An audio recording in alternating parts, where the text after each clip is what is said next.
Hello viewers, இன்றைக்கான வீடியோவில் நம்ம என்ன பார்க்க போகிறோன்னா பார்த்தீங்கன்னா ஹெர்பா லைஃப் நியூட்ரிஷனில் இருக்க நியூட்ரிஷன் ஷேக்ஸ்லாம் எப்படி எடுக்கணும் அப்படின்றது இந்த வீடியோவில் பார்க்கலாம். ஸோ வாங்க வீடியோக்குள்ளே போகலாம். ஃபஸ்ட்டு ஹெர்பா லைஃப் நியூட்ரிஷனில் இருக்க இந்த ஷேக் பவுடர், ப்ரோட்டீன் ஷேக் அண்ட் இதெல்லாம் நீங்கள் எப்படி எடுக்கணுன்றது நிறைய பேர் என்கிட்ட கேட்டுட்ருக்கீங்க. ஸோ அதுக்கான பதில் தான் இந்த வீடியோவில் நான் சொல்ல போகிறேன். ஸோ ஃபஸ்ட்டு நம்ம என்ன பண்ணணும்னா ரெண்டு விதமாக கேட்குறாங்க என்கிட்ட.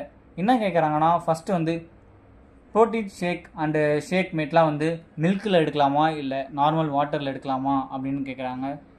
ஸோ இதுக்கான என்னோடய பதில் என்னென்னு பார்த்தீங்கன்னா, நீங்கள் ரெண்டுத்துலேயுமே எடுக்கலாங்க. ரெண்டுமே நல்லா தான் இருக்கும். மோஸ்ட் ஆஃப் நீங்கள் வாட்டரில் எடுக்கும் போது 200 கலோரியில் இருக்கும் அண்ட் மில்க் எடுக்கும் போது 100 கிராம் கலோரியில் இருக்கும். ஸோ இது குட் டேஸ்ட் கொடுக்குங்க. மில்கில் எடுத்திங்கன்னா வாட்டரில் எடுத்தால் நம்ம ஒரு ஃப்ளேவர் ஆட் பண்ணும் போது ஒரு சூப்பரான ஒரு டேஸ்ட் கிடைக்கும். பட் ஆனால் நீங்கள் மில்கில் எடுத்தால் இன்னமும் ரொம்ப நல்லதுங்க. ப்ரோட்டீன் ஃபுல்லாக நீங்கள் குடிக்கணுன்னா நீங்கள் மில்கில் ட்ரை பண்ணுங்கள். ஸோ இதை பற்றி உங்களுக்கு மேலும் இன்ஃபர்மேஷன் தெரியணுன்னா எங்களோட சேனல் சப்ஸ்கிரைப் பண்ணிட்டு லைக் பண்ணிவிட்டு மேலே காண்டாக்ட் நம்பர் தரேன். உங்களுக்கு டவுட் இருந்தால் கிளாரிஃபை பண்ணி கேட்டுக்கோங்க. தேங்க்ஸ் ஃபார் வாட்சிங்.